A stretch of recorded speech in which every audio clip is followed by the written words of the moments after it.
Hi everyone, I'm Bob. Welcome back to my channel. If you've clicked on this video, you may be thinking about leaving the Air Force, or you're coming up to the point in time where you need to make that decision. In this video, whether you're officer or enlisted, I'm going to share my personal experience with you, as well as the reasons why I got out of the Air Force, and give you some things to think about before you make any final decisions. If you've been to my channel before, welcome back. If you're new to my channel, I make videos about my career as a financial consultant, as well as being a military veteran and living and working abroad here in Japan. For all that, plus more content about education, leadership, and lifestyle, please like and subscribe so you don't miss out on any of my future videos. So if you're watching this video thinking that it's gonna be a bash on the Air Force, it's not gonna be that at all. In fact, I would like to start this video by talking about some of the really good things that happened to me during my Air Force career. And I'd like to start with travel. The opportunities to travel were one of the main reasons why I joined the Air Force, and I was very fortunate in my career to get those opportunities. For me, it was so beneficial and rewarding to see how people live and work and communicate and interact in different countries and cultures around the world. Seeing that is something that's had a great impact on my life, and that would have not been possible without my U.S. Air Force experience. The next thing I'd like to talk about related to travel is humanitarian relief. A lot of people that aren't in the military think that we're all just about war and guns, and that's not true at all. We do a lot of things, including providing international humanitarian relief for crises around the world. I got to be part of the 2005 relief efforts for the Indonesian tsunamis. I did humanitarian relief for storms in Micronesia, but the biggest one I was a part of, and the one that I remember most, was being a part of Operation Tomodachi after the 2011 earthquake and tsunami in Sendai, Japan. I was so proud of the team that I was on, and it made me feel very proud to be an airman. Although it was a very tragic event, it was really rewarding to provide some comfort and relief to people who had just lost their homes, their livelihoods, loved ones. It was a very good experience for me, and it's something that I will always have in my head and my heart for the rest of my life. The third good thing about being in the Air Force was education. Education was another big reason why I joined. I wanted to go to school, but I didn't want to take on thousands and thousands of dollars in student loans. The Air Force has a program called tuition assistance, which gives you a certain dollar amount every year to put towards your education. I used that to pay for my undergrad degree, and I also used that in conjunction with my GI Bill,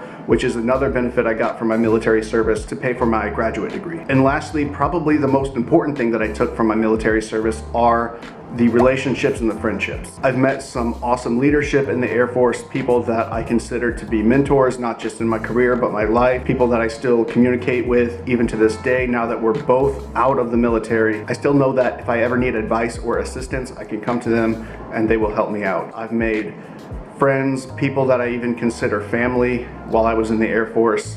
These are people that I would have never met had it not been for my Air Force service. These are really important people in my life, and although we're geographically separated, I know that anytime I can reach out to them and vent or tell them what I'm feeling, and they know they can do the same for me. So now that we've talked about all the good things that came out of my military service, I'm gonna tell you why after 13 years I decided to walk away and move on to bigger and better things, as they say. The first thing I'd like to talk about is bad leadership. Maybe bad isn't the right word, more like ineffective or maybe even immature leadership. By leadership, I'm mainly talking about people at the senior NCO enlisted level, but I've worked for some terrible officer ranks as well. I know I just mentioned before that I met some really good leaders in the Air Force, and that's true, I did, but those were the exception. It was very rare to find somebody in the Air Force with those qualities that I consider to be qualities of a leader. Things like honesty, integrity, empathy, and courage, those traits that you would normally associate with a leader, they're not there in the Air Force, they're lacking.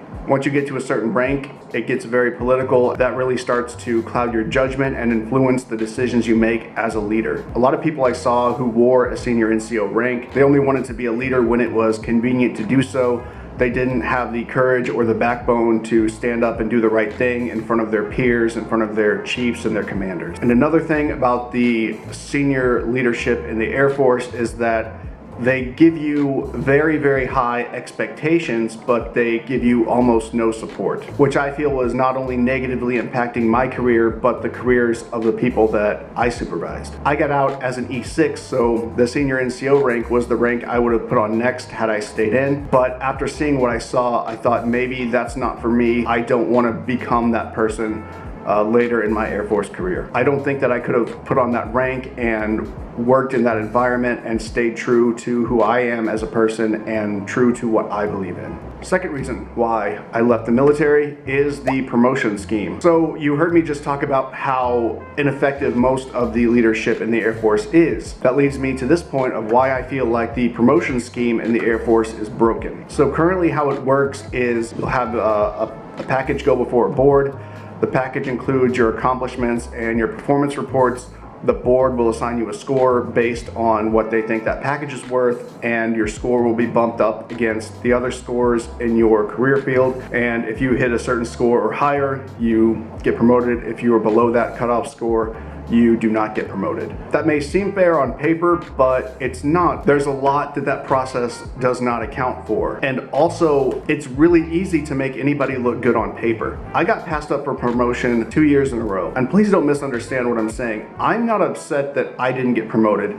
I am, however, upset that certain peers of mine got promoted over me because I know how they work. I know what kind of people they are. I know that they cut corners and lie and do all the things that, like I said before, people at that level of the Air Force do. So it's too easy to slip through the cracks of the promotion system, and I don't think that the Air Force is building a very good foundation for its future. So how do these people get promoted? I don't know. I could assume that people are either being dishonest on their performance reports, or maybe there's some kind of unprofessional relationships going on. I don't know. I have no proof of that, but I don't know how these people that are so terrible at being a leadership and just doing the basic things that you should be doing as an airman are getting promoted into the top 3 ranks of the Air Force. It was very frustrating to see, and it was very eye-opening to see how easy it is to slip through the cracks of that process. In the Air Force, they've designed a promotion system where if you want to get promoted, you have to misrepresent yourself in front of the board in order to get promoted for the reasons of not being a leader, but for just drawing a higher paycheck and guaranteeing a certain income after you retire. Those are the motivations for getting promoted now in the Air Force, not actually wanting to be a leader. Another reason why I got out, you have almost no control over your career or location. So if you're working a certain job in the Air Force and you see something that you feel is a better opportunity for you or something that aligns better with your goals and aspirations, you can't pursue it. The Air Force says, no,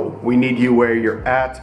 You have no freedom or flexibility to change what you do. Same thing for location. The assignment system in the Air Force is very random. You could get assigned somewhere that's really undesirable and you would have to be there for a very long time, which is years of your life wasted in somewhere you don't want to be, doing a job you don't want to do to benefit someone else. Not you, not your family, someone you don't even know. Another reason why I got out is that a lot of people don't know, but I have a special needs child. Had I stayed in the military, I would have had almost no say-so in what kind of care they receive. My child is autistic. He needed certain things that the military could not provide, and I was told by the TRICARE office that he does not need these certain things, that he's gonna be okay without them. Thank God we didn't listen to them. Because we were in Japan at the time and my wife is Japanese, we were able to get him care locally here in Japan without having to go through TRICARE. And I'm really glad that we did, because he's made a lot of progress and he's starting to do the things he needs to be doing, things that I don't think would have happened had we put him in the programs that TRICARE suggested. Like I said before, I was very happy and I took a lot away with me when I left my military service. In no way did I feel like I left empty-handed, but I did ultimately feel like it was time for me to go. If you are thinking of getting out, I hope this video gave you some things to consider. You need to make yourself so marketable that the Air Force needs you more than you need them. And if at the end of your enlistment, the Air Force isn't willing to do what it takes to keep you, then walk away. Because at the end of the day, it's about your life's goals and aspirations, not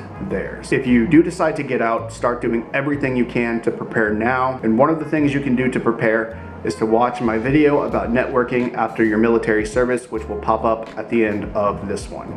That's all I've got for today, everyone. Thank you so much for watching, and I will see you in the next one.